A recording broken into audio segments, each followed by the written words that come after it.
A Porsche 911 Carrera now starts at $135,500 in the United States.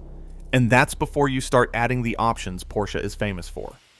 Suddenly, this relatively compact sports car can cost as much as some seriously exotic machinery. So what exactly are you paying for? Because underneath the badge, the basic formula sounds surprisingly simple. 2 doors, 4 seats, a 6-cylinder engine, and a design whose roots stretch back more than 60 years. Yet Porsche continues charging a premium, and buyers continue paying it.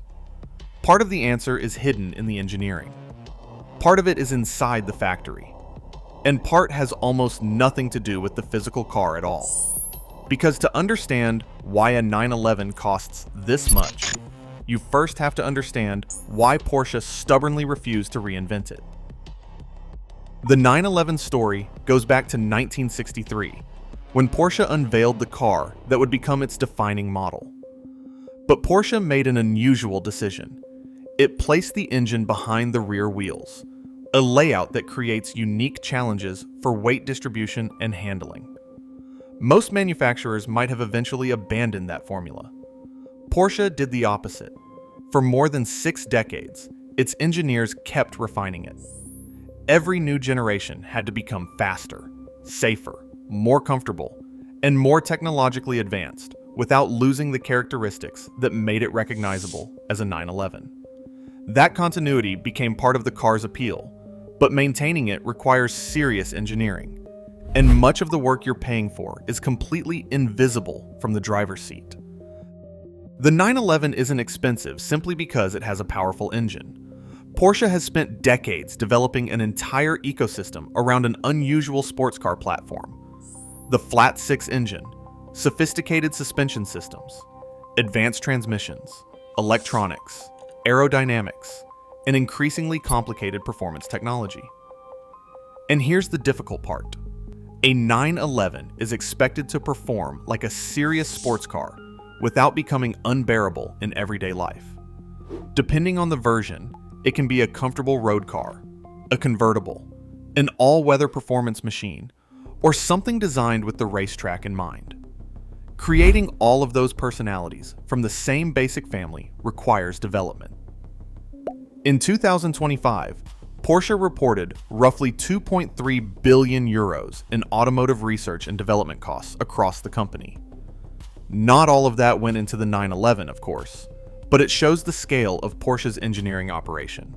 And unlike mass-market manufacturers, Porsche can't spread those costs across millions of 911s.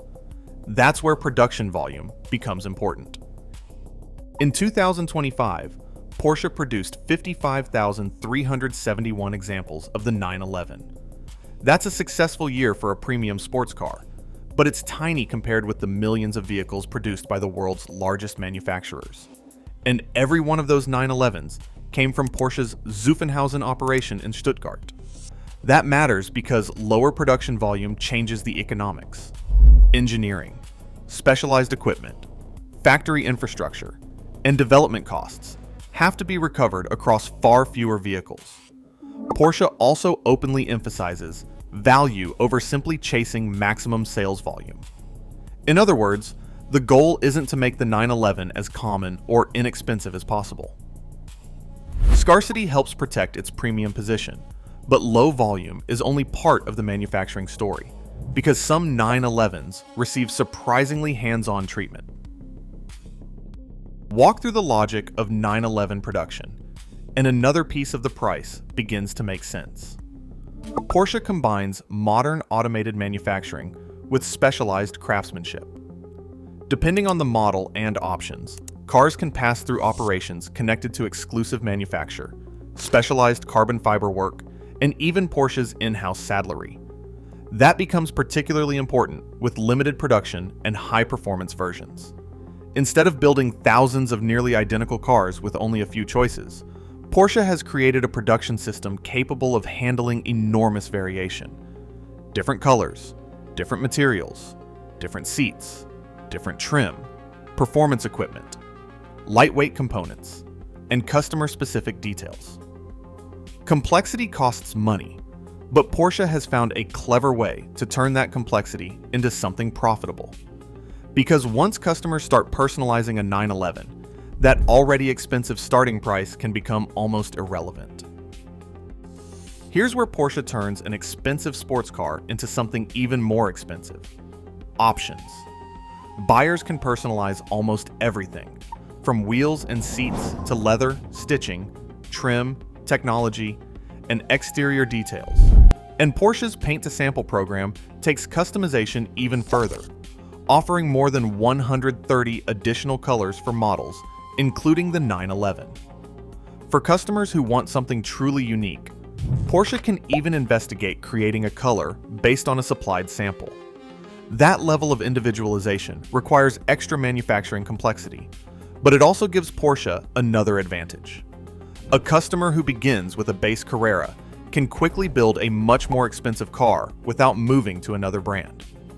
So the starting price doesn't tell the whole story, but options alone don't explain why buyers are willing to spend so much. For that, we have to look beyond the car itself. When you buy a 911, you're also buying more than 60 years of history. The original appeared in 1963, and despite enormous technological changes, a modern 911 is still instantly connected to its ancestors. That continuity is incredibly valuable. The 911 has accumulated decades of motorsport success, famous high-performance versions, and cultural recognition. Names like Carrera, Targa, Turbo, and RS now carry meaning before Porsche even explains what the newest version can do. By the end of 2022, Porsche had produced more than 1.2 million 911s. That history means a new Carrera isn't judged only as another sports car. It's viewed as the latest chapter in a famous bloodline. And heritage creates something manufacturers cannot simply engineer overnight: desirability. The remarkable part is that buyers still seem willing to pay for it. The strongest evidence of Porsche's pricing power might be what happened in 2025. Porsche's overall worldwide deliveries fell by roughly 10% to about 279,000 vehicles, but the 911 went in the opposite direction. Porsche delivered 51,583 examples, setting another record for the model. Think about what that means. Despite a six-figure starting price, and despite difficult conditions elsewhere in Porsche's business, demand for its oldest model concept remained remarkably strong. That gives Porsche very little reason to chase buyers with bargain pricing. If customers continue accepting higher prices while production remains relatively limited, the 911 can stay exclusive and profitable. Which brings us to the uncomfortable question behind this entire video. Is the Porsche really that expensive to make? Or is it expensive simply because Porsche knows people will pay? The answer is both. Some of the price represents things you can measure: expensive engineering, specialized manufacturing, continuous development, relatively low production volume, high performance components, and an enormous customization infrastructure. But those things don't explain the entire sticker price. Porsche also charges for scarcity, positioning, and decades of brand equity. And that's important because price and production cost aren't the same thing. A 911 doesn't cost $135,500 simply because Porsche adds up the aluminum, electronics, engine, labor, and development expenses and arrives at that number. It costs that much because Porsche has created a product customers believe deserves a premium. The engineering makes the reputation credible. The history makes the car desirable. Limited production protects exclusivity, and demand allows Porsche to turn all three into pricing power. That's the ingredient you won't find anywhere on the specification sheet. So why is the Porsche 911 so expensive? Because you're paying for more than horsepower. You're paying for decades of engineering, specialized production, customization, relatively limited volume, and a design Porsche has spent more than 60 years refining. But you're also paying for the name, And that name commands a premium because generations of 911s gave it one. At $135,500 before options, the modern Carrera is undeniably expensive. Yet record 2025 deliveries reveal the most important fact of all. Porsche hasn't just convinced people that the 911 is valuable. It has convinced enough of them to keep paying the price.